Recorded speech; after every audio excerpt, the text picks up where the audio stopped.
So what I'm going to do is I'm going to create a poll, and we're going to chat a little bit, and that will give Kostya and David a couple minutes to assess the position, okay?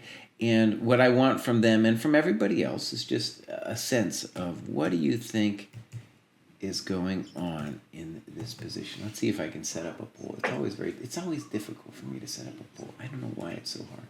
Open. See, it says. Oh, God, it's so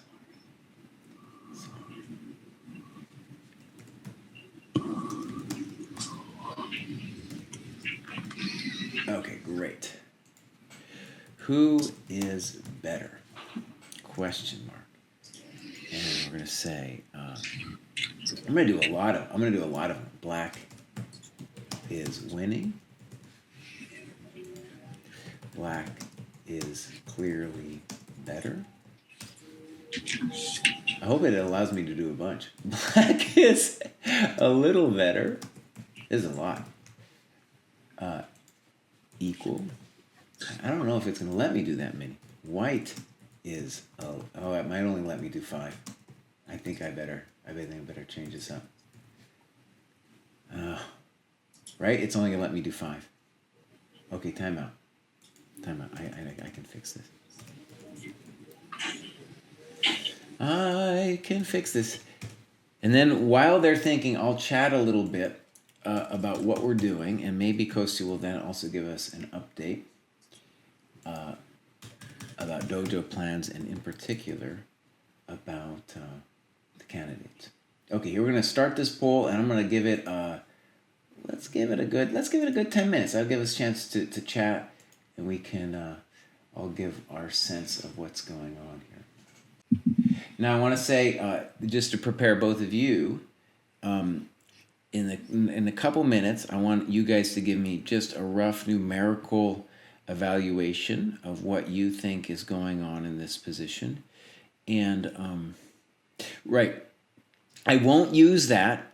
I won't use that to determine who's white or who's black, because I know you guys were gaming me the last time I did that trick. So I'm not going to do it that way.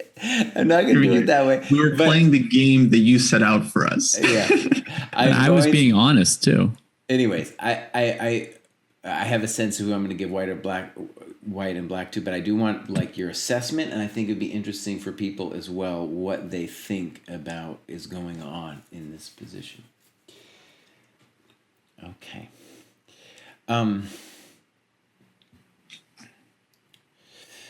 And while they're thinking about it, I'll just reiterate the general idea of this show, and that is, first, it's kind of fun, but also I feel like going forward, David and Kostya are going to play some tournaments. All of us are, and where I think we can be significantly better than the rest of the competition is in endgames like this, where in my experience, regardless of whether it's GM level or lower, this is the phase of the game where the worst play is played. Like, yeah, this is where the worst moves are played by our competition out there. And so I feel like if we get confident and some skills in thinking about positions like this, it'll help David and Kostya in particular get the GM title. The GM title. Okay. David's laughing, but I meant it for real. I meant it for real. Okay. The vote is almost over. Let's see. I'm gonna. And then, do we have any plans, Kostya? Do we have any dojo talks plans or anything like that for Sunday or anything? So that's still TBD. If you want, we could definitely do a candidates preview like on Sunday and just make some fun predictions and stuff. Yeah, that might be a thought. I'm gonna try to get the schedule up here too. You probably have that by heart, but I'm just looking. Yeah, I think the first round back is going to be on Monday. This coming Monday. Yeah. Oh, and I realized I was listening to the Perpetual Chess podcast, and it's going to be Fabi against NVL, and Fabi's going to have white in that first game. So that is going to be like, I predict that Fabi's going to win this thing, even though he's a point back. But he has to win. That's like not must win, but he better win that thing, man. He better win that thing for him to have a chance. Yeah. Okay. Who cares? Voting almost in. A pretty interesting spread about what people think in the position. So why don't we get you guys' input? Kostya, what is your sense of this position? So yeah, of the poll options, I would say that white is clearly better. Okay. David, what do you think? Yeah, I mean, white's clearly better, verging on winning. Okay. Good. As long as you don't give me white.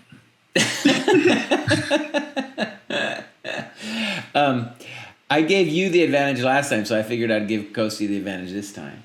All right, notice in the poll we have a significant. The winner is actually that it's an equal position. It has 19 votes for equal. And for those saying equal, I have some sympathy. It's funny because I think a rational mind could come to the conclusion that it's equal, and a rational mind could come to the conclusion that white is winning. I think you could come to both of those conclusions. But we'll talk about that more when we, come back after the David and Kostya play. Kostya, get ready to move because it's only chess.com is going to only give you a little bit of time to move. And I think I'm going to give you guys just a touch more than 5 minutes. I think it may be something more like 7. So it'll be 7 plus 30. What we're doing is we are mimicking the conditions of a match. And let me remind you, could probably already there, but I would like you guys both to be in live chess so that when I issue this command, it'll be there. Oh, Mr. Pruess, it's D. Pruess, right? D. Pruess. Yep. All right, are we all set? Yeah, I'm ready. Okay. Yep. 7:30, unrated. Hope this works. All right, it has begun, and then I will show the board. And also, a cool thing that we're going to do is chess.com has a vote. You can guess the move kind of thing. So there is the link for the game if you would like to play Guess the Move. And right, it's Kostya's move right here. Very fascinating position. And I don't think they're listening to me anymore. If they are, they should probably turn it off. Right, F3. Good. Now, there's some really interesting questions about how white handles the position. Yeah, I just want to be honest. I think let me give the argument. Okay, the argument for white being winning. The argument for white being winning is that black's extra pawn on the queen side is useless because bishop c3 will just prevent a5 flat, and that then my advantage will be essentially an extra pawn in the center and the two bishops. So like the white's claim is that I'm actually up a pawn and I have the two bishops. Black's claim for being totally fine could be, hey, eventually I am going to be able to, say, for example, trade my knight for, let's say if he gets the knight for the light square bishop, even if he loses a pawn, it'll be bishops of opposite color. So he's got those kinds of problems. White has those kinds of problems to worry about. And a key mistake here, we're going to see if Kostya does it, is e4 is a bad move right now because of f5, right? It's very anti-intuitive. e4, f5. It's not anti-intuitive. The point is simply that if you do that, you lose all the flexibility of your center pawns, whether you advance or take the pawn on f5.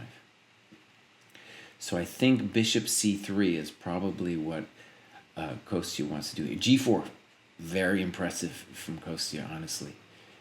Nice. I say nice because that was the move played, similar position, the move played in the game, gaining space on the king side. So I like that a lot. And now, in the game, actually, even though slightly different position, Black played f5, which is probably just a bad move. But it's hard to give advice for Mr. Pruess here. And maybe he's thinking about doing bishop d5 to c4, which is at least a plan. Well, g4 doesn't prevent f5.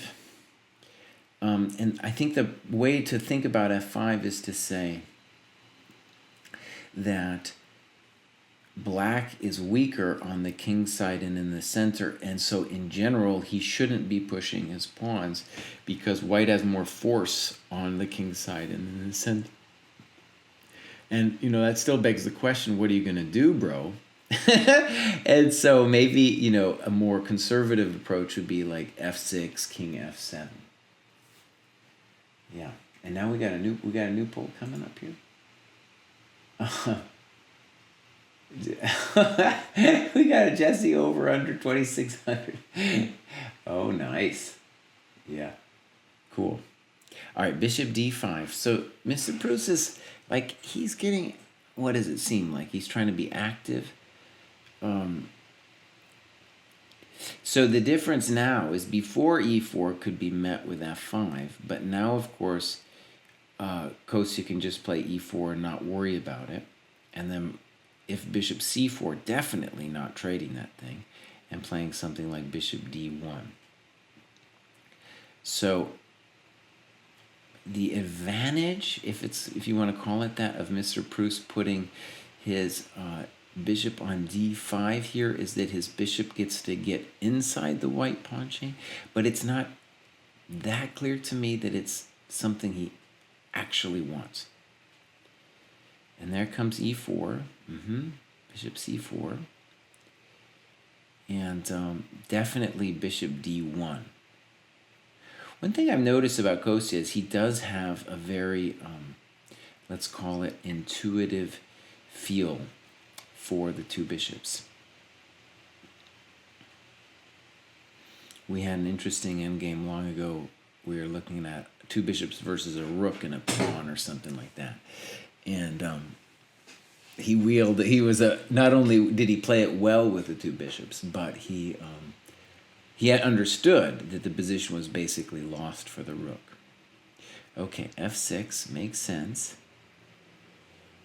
And here, so instead of being violent, like has happened in the game with f5, Black is going to mellow it out here and wait a little bit.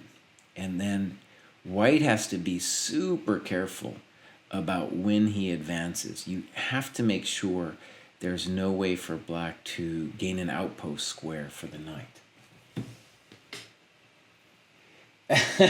Don't cheat, listening to me said. Don't cheat.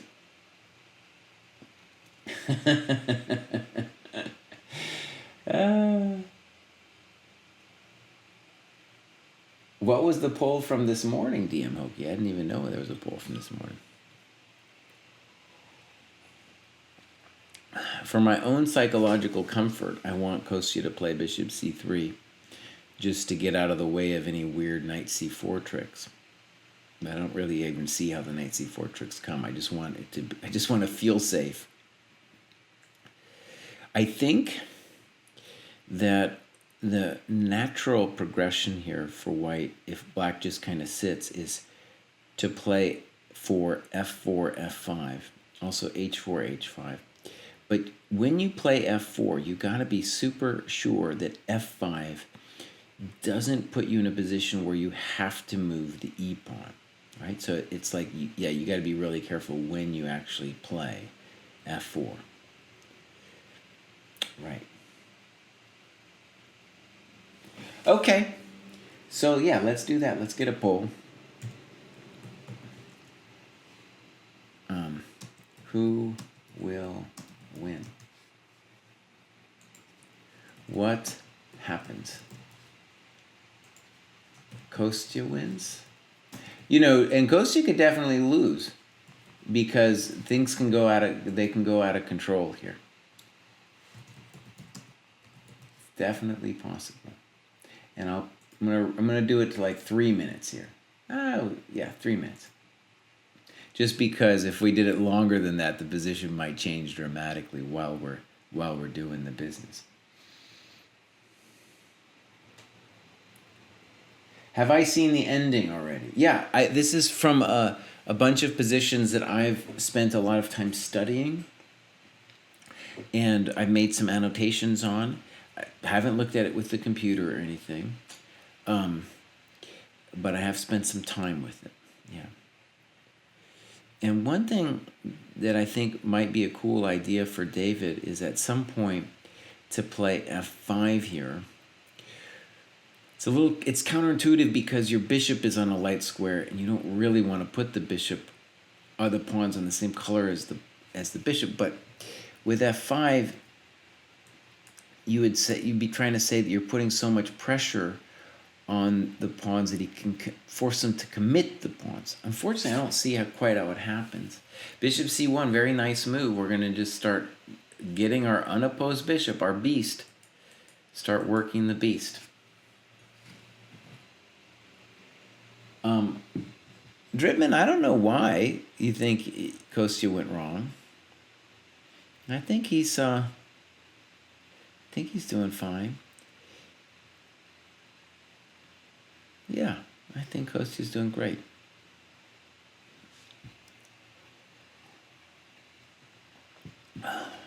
And one of the problems, it's a psychological problem for black. And I really want to stress this happens in real chess as well, is just sitting on the position is very difficult to do. The computer can often just sit and has no problem, but it's very hard for a human to sit. And so David is looking at violent moves like f5 and maybe h5. h5 makes a certain amount of sense, of course, but it also, every time he moves a pawn on the king side, it's a weakness. It's also, as a move guesser, that's true. Yeah.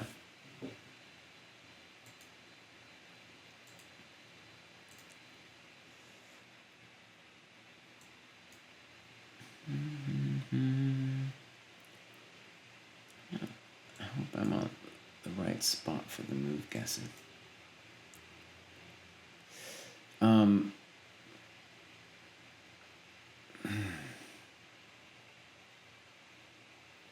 David loves to sit. Yeah, f5, bishop f4. And then I assume, king e7. And then maybe king e3, something like that. This is a very tough spot for black. And one of the things that maybe we'll talk about is David's intuition of playing the bishop to c4. Like, one of the crazy things about it, right, is that in a lot of variations, that's where the knight wants to go. And so, of course, he could play bishop a2 to, if he wants to bring the knight there, but that's not really the happiest spot for the bishop. So let's just say the obvious, more than one piece wants to be using that c4 square.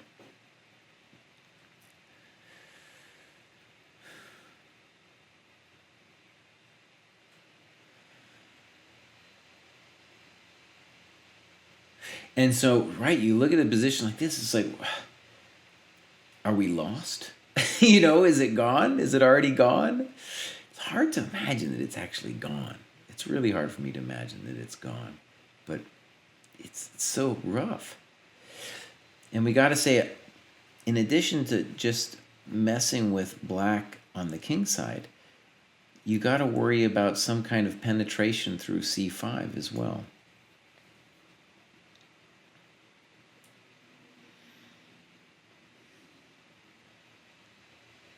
I want to say, just as an example about positions like this, I have studied positions like this before just without the computer.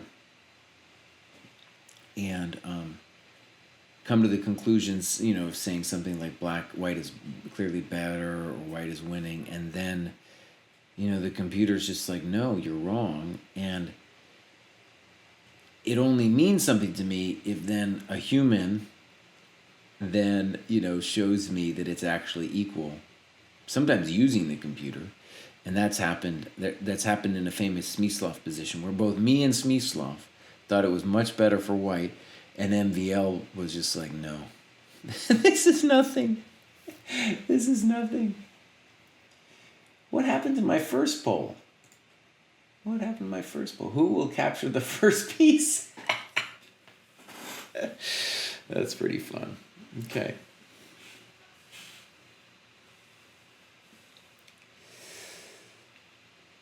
I don't think we're going to capture a piece in the first for a while. Who will capture the first piece? Yeah, bishop a2, it's I think it's mostly a sitting move. Like, you get the ability to play knight c4, but the bishop is not really doing anything over there, nor is the knight. Now the knight, hold on, the knight is doing something on c4. Okay, so I'm not sure about king g3, okay, because maybe Kostya needed to play bishop d2, because right now David can consider a5. It's a very interesting proposition. So in Kostya's mind, he's just winning the pawn. He'll go like a5, ba, knight a5, bishop b5. And honestly, that looks winning too.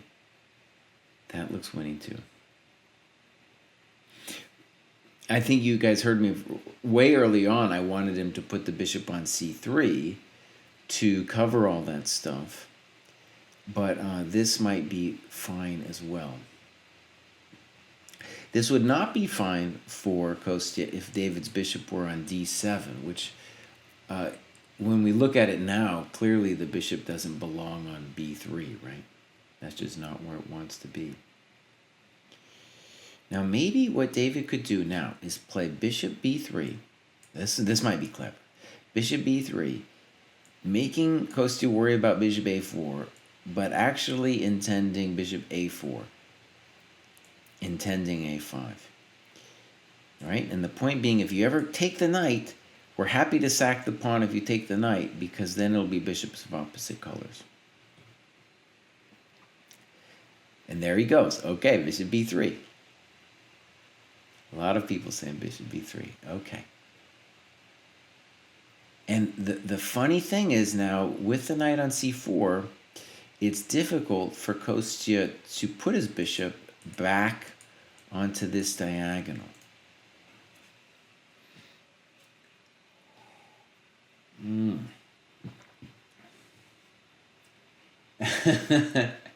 Kostya might make any number of mistakes, but he's not going to take the knight on c4.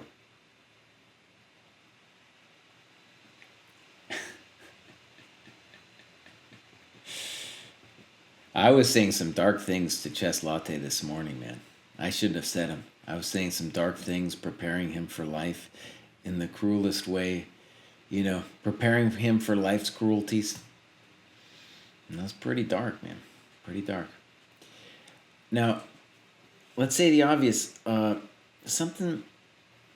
Oh, man, what's going on here?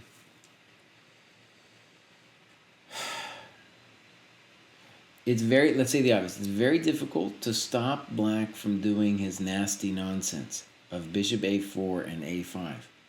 So, in that case, now maybe I'll take it back.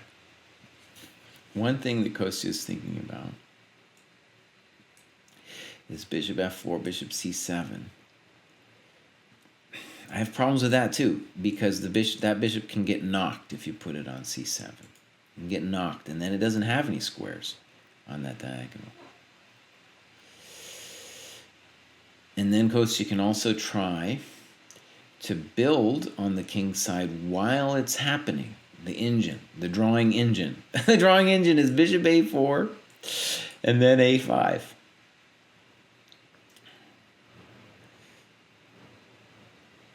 Yeah, that's the engine. If he gets that, it's going to be really hard to win the position because black will have an engine of play. And Kostya is realizing it, maybe only now. He could play, by all means, g5. He could play h5. He could play f4. All of these moves are well within reason. He goes for f4. All right. I don't think anyone guessed f4. That didn't come up on my screen. f4, what's got to be said, slightly abstract move in the sense that he might not be entirely clear what would be next. He's just saying to himself, I've got to move forward with space. And here, in addition to bishop a4, I think bishop a4 is the right move, but at some point, some kind of plan for f5 here could definitely be part of black's agenda. So, i.e., knight d6 intending f5 could be a thought for black. Right? And the just simple goal is to fix the white pawns. And if you made this pawn move, then our bishop could sit on d5. That would be the hope, anyway. Personally, I think bishop a4, on a practical level, too, is just like telling white, dude, I'm about to play a5. What are you going to do about it? What are you going to do about it, buddy? And not so easy. Yeah, I think bishop a4, I don't know what Kostya's going to do after bishop a4.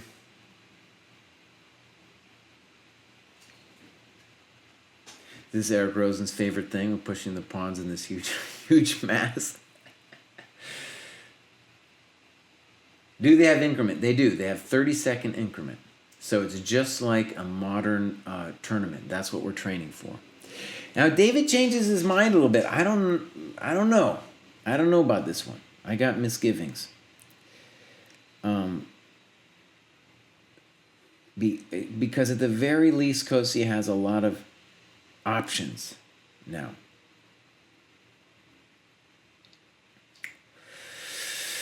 Maybe it's fine. I like the bishop a4 better. I just want to stress that. But let's just say what David's plan is. He wants to play f5. He's trying to claim that f4 was a mistake because now f5 is on the table. And it might well be true.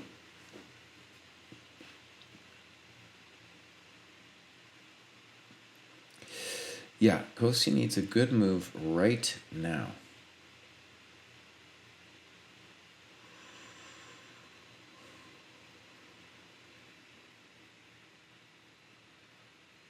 Some kind of, even though black is trying to provoke e5, e5 right now might really be interesting to try to light him up, like e5. Let's just say knight c4 for kicks. He can go other places. ef, king takes f6, g5. Let's just say king f7, h5, something like that. At this point, though, I would really say white, my guess is white is only slightly better now. That bishop a4, I liked it better than knight d6, but the problem is very simple for white now. It's like, how do you want to deal with f5? And it's not an easy business to figure it out. And I want to mention, in addition to the problem of this bishop coming back, if I achieve f5 and at any point you play e5, always remember, knight e4, even if I lost a pawn, it doesn't matter. It doesn't matter. That position is dead drawn because of the opposite bishops, right? All right, we're getting a little time pressure here.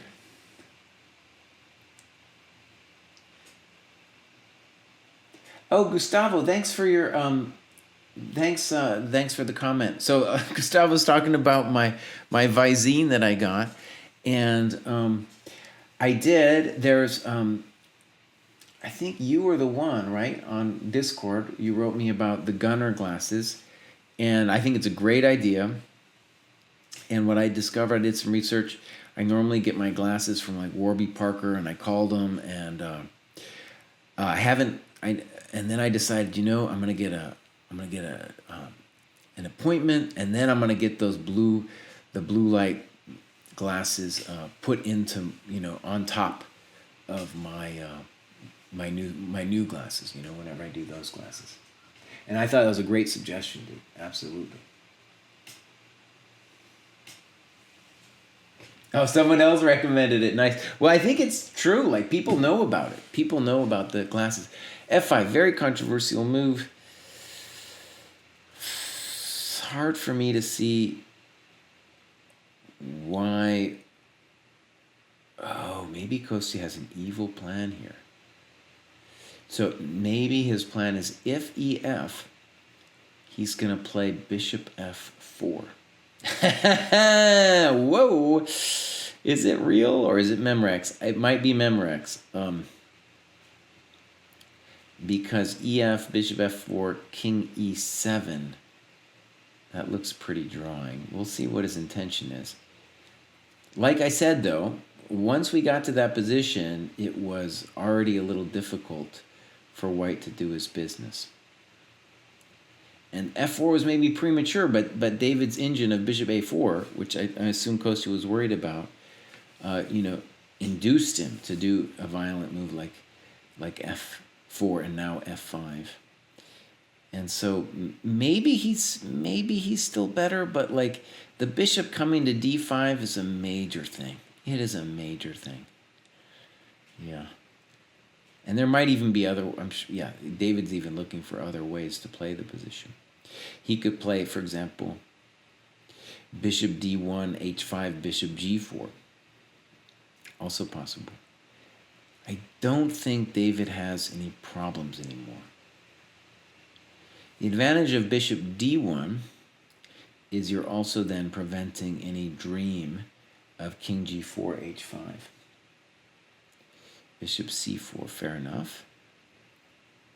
We're expecting something like bishop C2.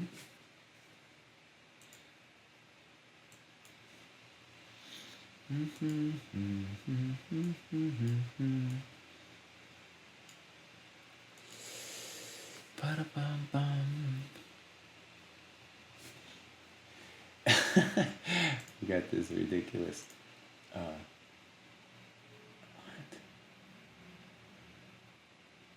Oh my god. I can't. Oh my god. I'm gonna have to. I can't see the details on this thing because I haven't given points or something. I don't know. Bishop C2, bishop D5. Good. So if king G4, bishop E4. So, yeah. So the question is, does white have any advantage left or not? You got to think at least a psychological advantage, but like after king F4, yeah. And now bishop E4 might be a clever move. Bishop E4 might be a clever move. Yeah, I like bishop E4 a lot. Bishop E4 from Mr. Pruess here. King E7, there's nothing wrong with king E7, but bishop E4 like really asks some big questions about what you're doing. Yep, there it goes. Nice move.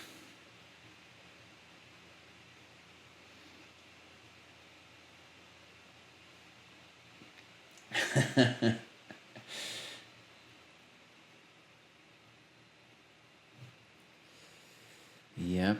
Also, king E7 was a move as well, but this is going to be similar. And yeah, now David has, or Kostya has to do something like king G4. And then there's really, he's just tied down. He's all tied down. And if Pruess wants, he can play H5. It's a little controversial to play H5 just because white will have the outside passer, but seems totally drawn.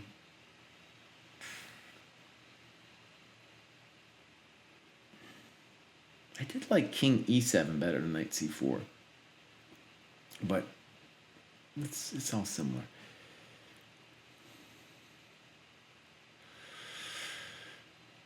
Yeah. It seems like Pruess has got this.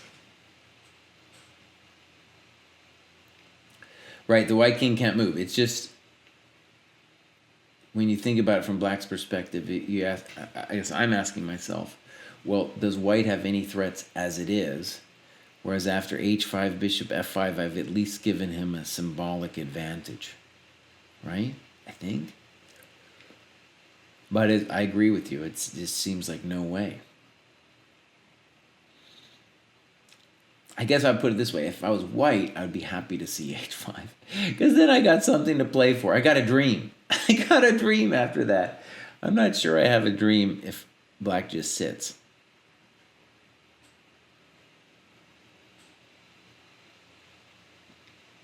Let's see what we got here. Bum, bum, bum, bum, bum, bum.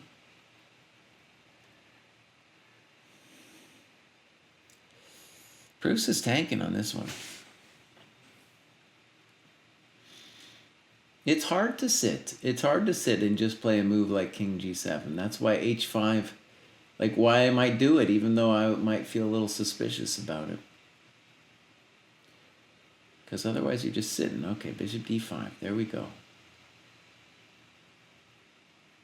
Yeah, as white, I'm definitely happy to see bishop d5.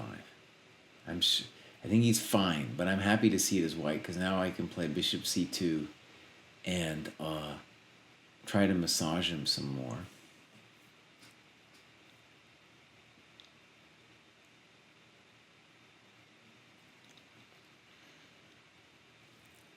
One fun variation would be, let's say, king h5, king g7, bishop c2, bishop f3, mate! So it is possible for Hello Kostya to lose this one. It is possible. Yeah. And of course, the plan of a5 is fully on the table, so I should mention that if bishop c2, you could just play a5. Bummer, right? Actually, bishop d5, I take it back. Very nice move because you're also threatening knight e3. Complete drawing mess. And if you play bishop c2, right, a5 is going to come. And then what are we playing for after that, right? What are we doing? My suspicion is we're going to draw this here pretty soon. We're going to draw this. Actually, I think it's been a draw. So we've had this our third week. And if I'm right that this is a draw, this will be our third draw in a row, right? I don't think no one's ever won this thing.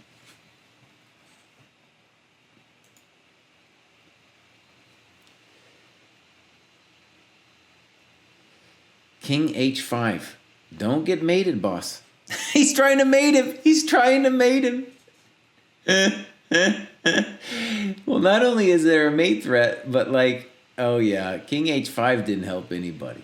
That didn't help anybody.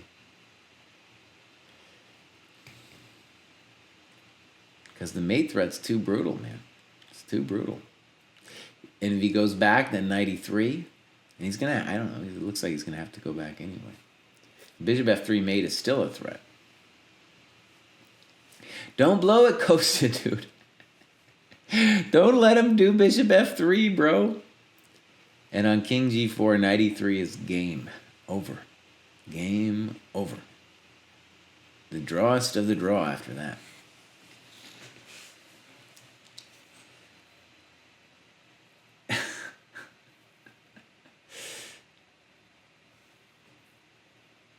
These guys are thinking pretty good. Oh, I need my famous water. Bishop f4.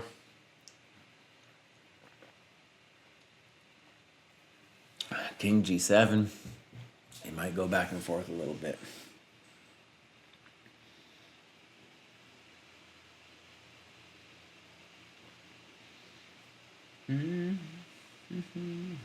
Yeah, this is they get 30 seconds.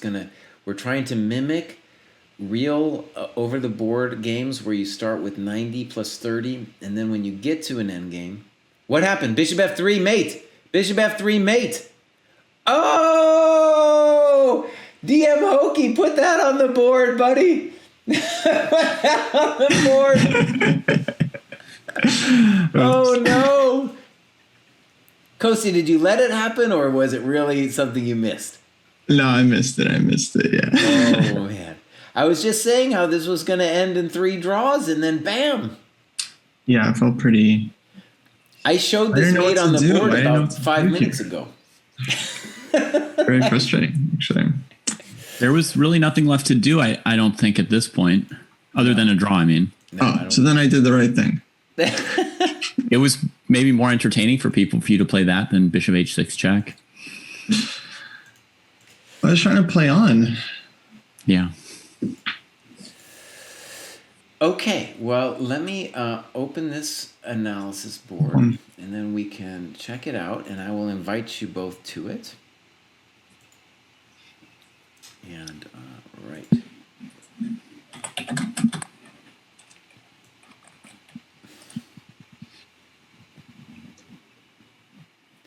All right, there's hello, Kostya. And then... one terrible thing, if you ever friend me on chess.com and I don't accept your friend request, it's because of this situation, precisely here, where I got too many people in my list. Then I'm losing my mind. Okay. So, why don't we begin with a simple question? Did either of you change your evaluation after, playing it through a little bit? Your evaluation of the first position? No. I was in hell basically until when I think he may have mistimed F4 and then I played knight D6 there, and I thought that I'm threatening either H5 or F5 to try and start setting up a light square blockade again. And his most obvious way to try and stop me from doing that is F5. And I thought I could hold the position that we got with F5 and trading twice. But until he played F4, I was feeling sort of vaguely hopeless. Okay. All right. Yeah, I was telling chat that it's, in terms of evaluating the position, whenever I get into these things myself, I always feel like, I don't know, at the very least, just a comfortable edge. But then when I ask myself, okay, what is the actual evaluation? One thing I've learned about these positions is it might be lost. It might actually be lost, which is weird to say, because you look at it, you're like, well, why would you say it's possibly lost? But anyways, the argument that I want to repeat that I think is kind of interesting is if you want to argue that it's lost, you got to say this pawn is meaningless and that white has an extra pawn in the center and the king side. So that's a principle of 2 advantages. Extra pawn plus 2 bishops, right? That would be the argument. Mm-hmm. Okay, let's get into it, and then I can show the actual game itself. I mean, that would be a mild exaggeration, right? Because if you took the pawn off of A6, I'd be really, really losing without too much skill for white. And with the pawn on A6, I don't think I have the skills to win this with white, even though I believe that, a really strong player could. Mm-hmm. Well, like I said, that would be. I was just trying to make the argument, right? And yes, it's a little bit exaggerated, but the point is that these positions are really nasty. But white has to. There's a real skill involved too. So, King F2. Now let me ask you, David. Did you regret putting your bishop on the inside of the pawn chain? No, I didn't. No, maybe I just didn't have time to regret. I mean, I realized that it didn't do too much more there. But it also didn't feel like it did too much less there. I could have maybe. The thing is, there came a point where I wanted to fight for H5 or F5. So one could argue that perhaps I had something to do with the time that I spent moving the bishop. But like in this position here, if I start playing f5 and g6, then I think white will just maneuver the bishop out through g3 before undertaking any pawn moves. I don't think I would yet be doing myself any favors by putting every pawn on a light square here. So I guess I don't really know, but I didn't especially regret it. Okay. Let's go. I approved of Kostya's first moves. Oh yeah, I expected these moves. I thought that was all reasonable. Yeah. Bishop c2 I didn't expect, but as soon as he played it, I thought, yep, that's good. That makes sense, right? And then h4 I again expected.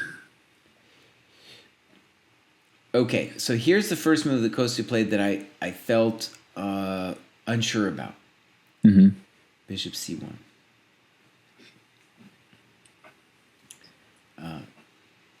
Kostya, do you have any idea why I'm uncertain about this move?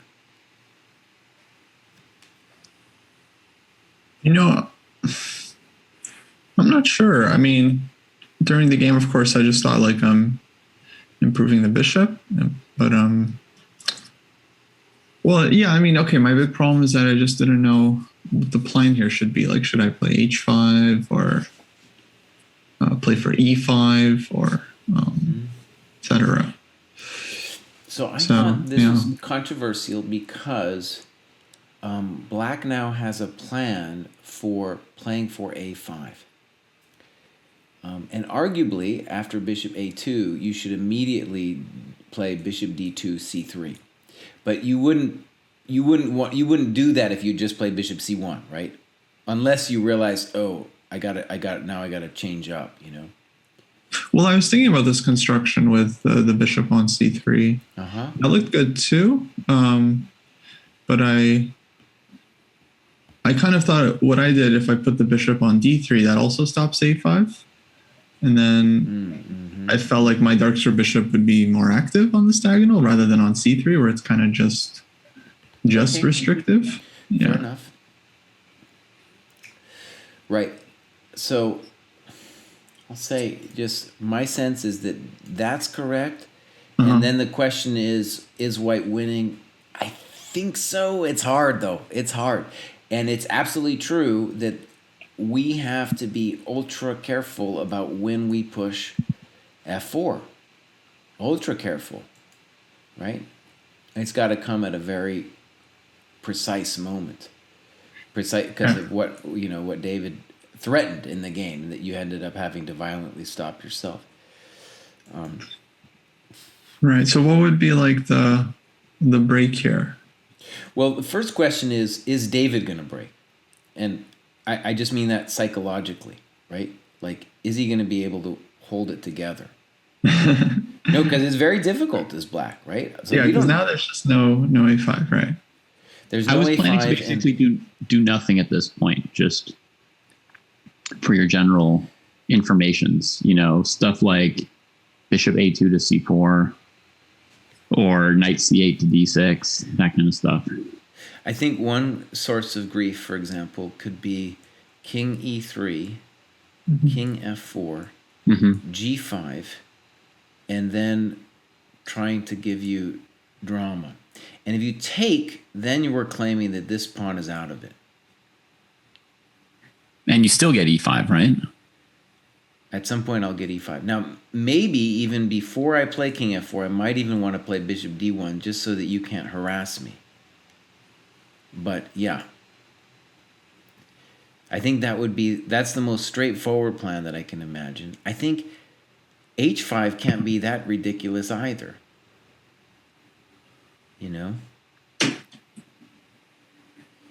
But I was a little worried about Kostya playing h5, so I was considering playing h5 myself for a bit. I mean, on the clock, not on my moves. Yeah. Like, I spent some time on the clock thinking about h5, and I decided against it. And my main reason not to play it was this king f4 plan you mentioned, Jesse. And then I just thought at some point e5, and then the king can come to g5, and what, how does it help me to have my pawn on h5? Like, I understand that if he plays h5, I'm worried about a pawn on h7 on the bishop c2 diagonal. And I have to like spend a lot of energy calculating e5 every move. It keeps my king from being able to play king e7 to f7.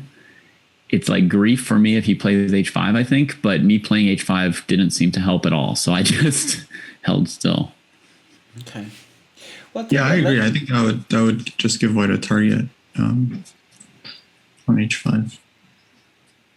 Fair point. Yeah. No, I mean, I think in general, like this is black's weaker side, and any pawn move is going to be any committal pawn move is going to create a weakness. But I get the motivation because, like in that variation with g5, if we can force fg hg, then the h pawn's dead.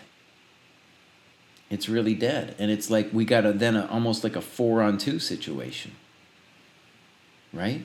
We're going to start really bulldozing it. Well, let's give Kostya's a plan a chance, and then maybe we can come back. So, as I said, I thought bishop d2 was necessary. Knight c4 and bishop d3. I thought it was already grief here for white because black now can play bishop a4 and a5. Sure. Oh man, I didn't see that idea. Well, maybe you didn't need to see it because you were absolutely right that f4 is a committal move, and now you have two choices. What you did, which seems good, and then also bishop a4. Wow. I didn't consider that move here. I considered h5, knight d6, and bishop d1. And this, unless white has something amazing, which I didn't see anything, then this is just over, right? I mean, I can always grab a pawn if black plays a5, but I don't know. Well, but you have to give me the opposite color bishops. Yeah. But I mean, I don't know. Could be chances there. like white has maybe the f6 pawn as a possible like second target. Okay. Yeah. But likely, I mean, yeah, I would imagine drawn on bishop a4 and a5. I was just banking on being able to create, and like when black puts the knight on a5, then that would be the moment where I try to get either f5 e5 or d5 e5. I would just try to get something on the king side. Okay. But yeah, I wasn't really sure during the game. So I guess here, if you play f5 and I go a5. But hold on, if f5 is very committal, just like in the game. You just take it. E takes. Bishop takes.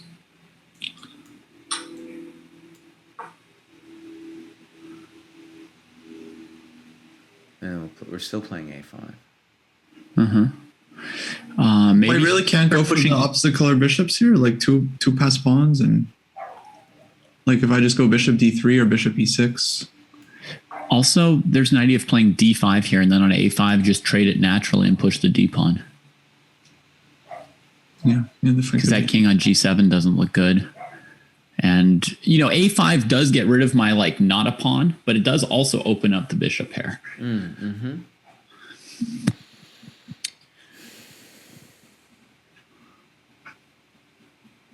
mean, I'm almost scared to play a5 here, but white's going to play bishop f4, so it's not like I can stop d6 and either. Yeah, I mean, okay, so this is so we go back to this decision, right? Then one cool thing about... So let me just stress, like, in this position, bishop a4 is black's only try, I think. At least something, something active. Right? But then the second f4 is done, then you have two choices. And I like what you did. Unless we can find something else for Kostya here. I mean, it seemed pretty convincing. And here the bishop on b3 is nice because I don't really have king f3 because of the check. Like, I would love to just play king f3, king e3, and then just continue. Take your time. Yeah. You're not worried that I will play f5? I'm not sure I was super worried during the game. Because to me, once you've got a pawn on f4, if I play f5, your king and bishop, I'm not sure how they ever get into like the e5 and g5 weaknesses that I'm making. No, absolutely. Which is why I wouldn't play f5 before. Right, exactly. Exactly. Yeah, no, that seems very critical. It's the old Grunfeld trick. It's the old Grunfeld. Well, I mean, I feel like I could always have something with EF and then like H5. But no, I see what you mean. I mean, F4 squares. Then you played F5 to stop F5, right? At this point. Yeah. Well, no, actually, not to stop necessarily, just because I didn't know what else to play. I mean, my other move here was maybe E5. Because I thought for sure Kostya. I was like, oh, Kostya sees that F5 is a big deal, like David said, and then that's why he did it. No, it did feel like, I mean, the only like, I don't know, way to continue the game, but also just have not many other moves. Like H5, I thought black just ignores. Well, H5 would play F5. Mm-hmm. Well, this might be good too, but I just thought even if black ignores it, I just don't see what I'm doing. Right. But yeah. Yeah, so right. So F4, I mean, I definitely agree. It's probably not right. Yeah, I was definitely thinking about G5 here as well. I think G5. I'm going to call G5 the critical move. And the one reason I like the bishop here is that, you know, it seems dumb, but one of the things it does is it looks out to that diagonal precisely when G5 comes. Yeah. But still, it's very unpleasant. And if we just show as an example F5, then King F4. This looks really scary. It's very scary.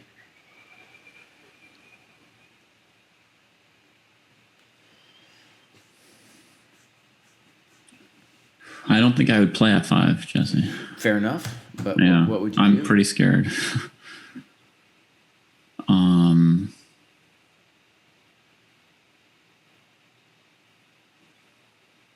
Yikes.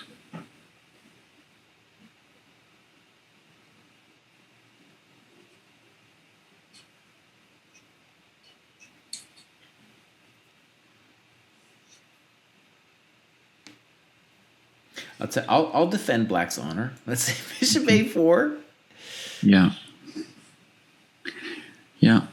And now either I would say GF, King F6, Bishop G5, maybe something like that. Yeah. I agree. And now we can play King F4. King F4 is certainly thought.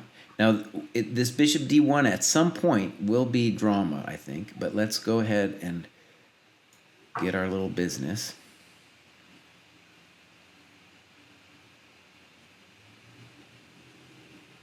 I think white should take on A5 and go King E5, King D6. I mean, that just looks that looks huge.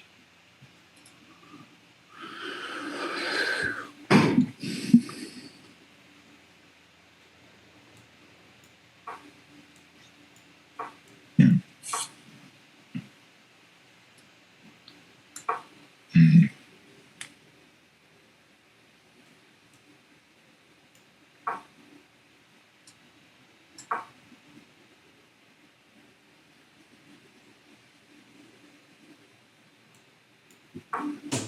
You mean D5 here?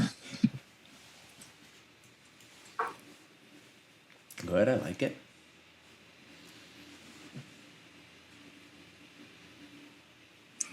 That's nice. That's nice. Okay, let's go back and look at that. And I'm going to admit that I did not think it was possible, but it is true. It's very tempting looking. Yeah, I mean, it's nice. Nice moment because white's king is like so nice. Yeah.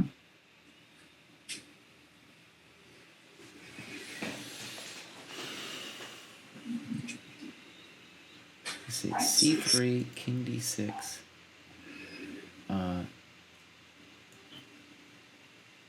Here.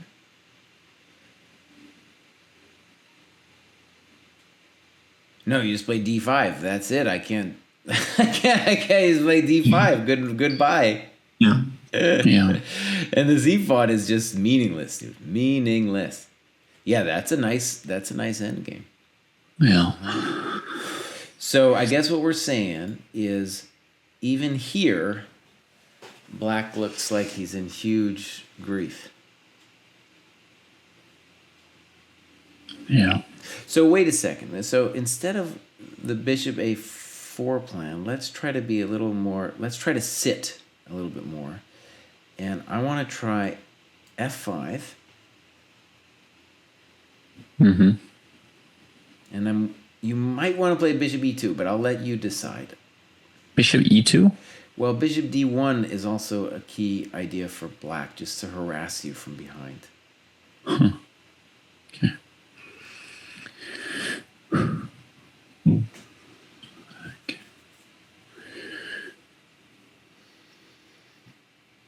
Well, king f4 makes sense. I mean, I don't see the drawback.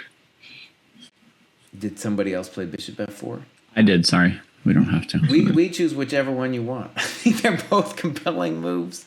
Okay. Bishop f4 to go to c7. Yeah, and what I kind of want to do for white is push d5 at some point. d5. And if these pawns all trade off, then eventually there will also be this h5 lever on the king side if the king comes towards my d pawn. Okay, so bishop d1. Don't I have... We're also stopping this knight d6 from fighting for that square. I got this one, right?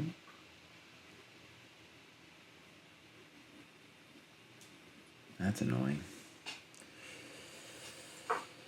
Okay, good.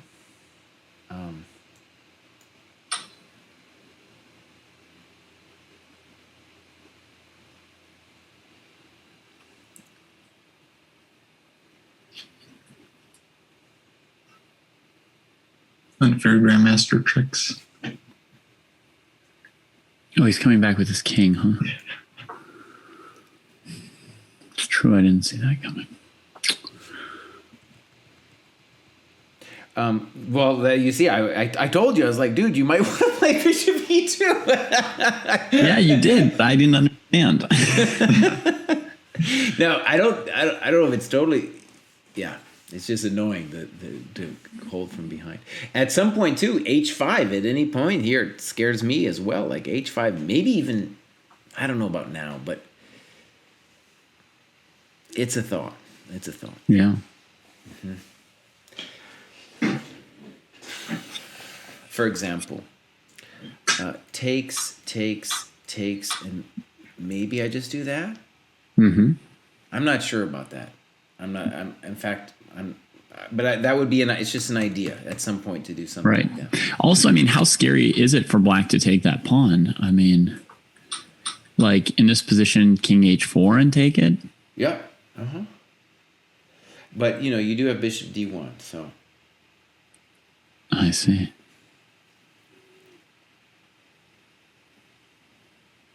If we go back, I think either bishop e2 or king f4 would be at least a way to, like, improve the position. I don't know, maybe it's not that big of a deal. I don't know.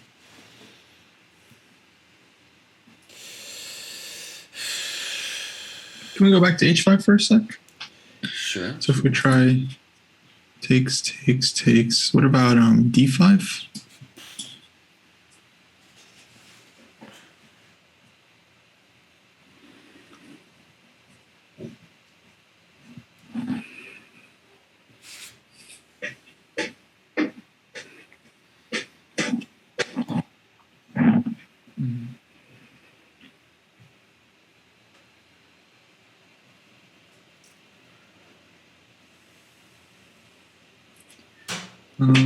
So here,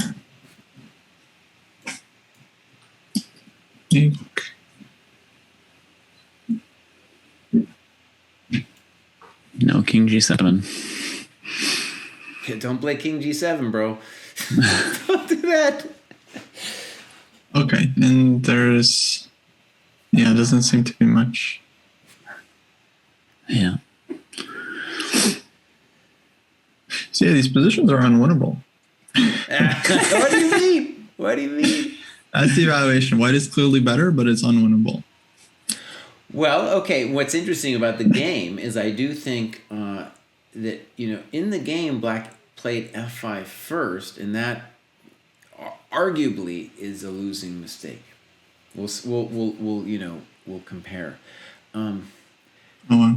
Wait, I played a losing mistake? No. In the game, Black played an early f5. Oh, in like your source game. Gotcha. They always win these in the textbooks, and then stupid.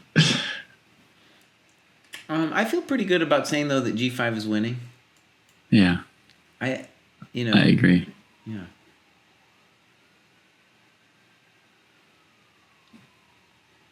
Yeah.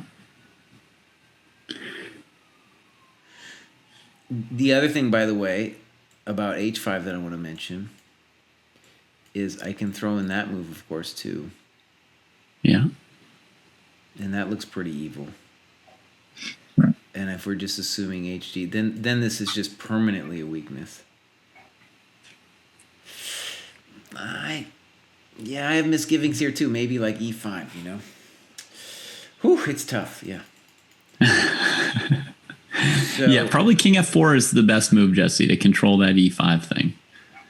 So like g5, f5, king f4, right? Yeah, just creeping forward, taking one or two things away, remaining chill for a moment, and then here choosing between h5 and d5 maybe. Yeah. Okay. Yeah. And h5 probably. And I'm still obsessed with having stopped that thing, but yeah. Right. Yeah, we could. I mean, they both. You're the GM. Probably White should just play bishop e2. They both make sense. They both have a sense, and it would depend on what our feeling is here. D5 certainly looks strong. H5 appeals to my sense of justice more. Yeah, h5, h6 is really nice to get in here. You're always trying to I always assume that when we do this, he's going to take. Mm-hmm. And then we're going to have to either play bishop e4, which I don't really want to do. But there's sense to bishop e4 as well. But bishop e4 looks very tempting. Yeah, it does. Both of them. It could even go to b7 if not h7. Right. Yeah. Okay, beautiful.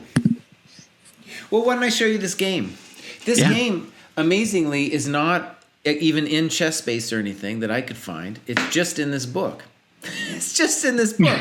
So they made it up. I had to set it up. It's probably found in an old Russian magazine or something. So, we'll compare, how the game was played. I like this move a lot from White. That's where the bishop belongs, and we'll see what Black does. He's Black. Black has a huge choice of things, and we'll see what Black does. And it went bishop b7, and then I like this move a lot too, which is g4. One cool thing we'll see about bishop c3 as well is it enables this kind of maneuver if we need it. Yeah, nice bathtub structure. The bathtub, yeah. I I keep trying to incorporate that into my lexicon, but I always forget to put the bathtub. Okay, So f5, controversial, maybe a losing move. h3, king f7, king f2, bishop d5. Yeah. Bishop d3. This is Gheorghiu-Olafsson, 1969. Bishop b7. Now is a nice maneuver. Bishop e1. Bishop e5. No king e2. So the king just goes to g2 and says, okay. Mm-hmm. Super patient. If Jesse were playing white, he would say, "All right, boss. I see. No king e2. That's okay, boss." That's right. That's right, boss. We're okay. We're okay. This is so miserable. Stopping e4? Is this like... Yeah. There's that bishop c8.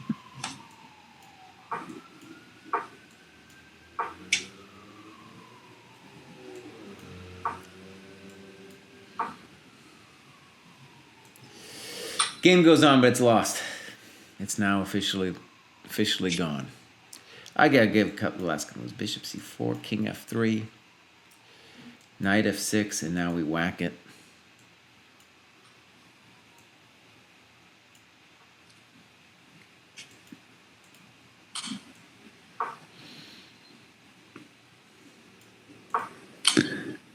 Ouch. Now he resigned. Yeah. Yeah, really interesting. So one of the cool things I think is that f5 is an example already of Black's terror, right? Black has an inner terror of what is going to befall him. And David's intuition of f6 is better, and you're waiting for the opportune moment, right, to play f5. But it's a weird thing too. It's like, because you got to ask yourself, if I just sit, am I lost? And the answer is I think so, but you probably have better chances than any kind of lashing out on the king side like f5. Yeah, it seems like so many of these games are lost to lashing out that the practical choice, if you don't see how you're like obviously just getting rolled over and losing, might be to kind of sit and just try to, like, I think, yeah, just playing for a5 makes a lot of sense. But that's always something that white has to be concerned about, or always being ready to push a5 if the bishop isn't on c3. But yeah, whenever it seems like the player makes like some kind of huge dramatic decision, it like, often works out badly. So better to let white push for the win. Yeah. Okay, guys, beautiful. Beautiful. Okay, well, Jesse, I would just want to thank you for doing this. No, it's Kostya fun, man. I mean, and for me too. I spent a lot of time looking at these things, and I really think that I would want to do these things too as just positions. They're fascinating to analyze, but as practical positions, you see all kinds of things happen, such as Kostya getting mated. Kostya got mated, bro.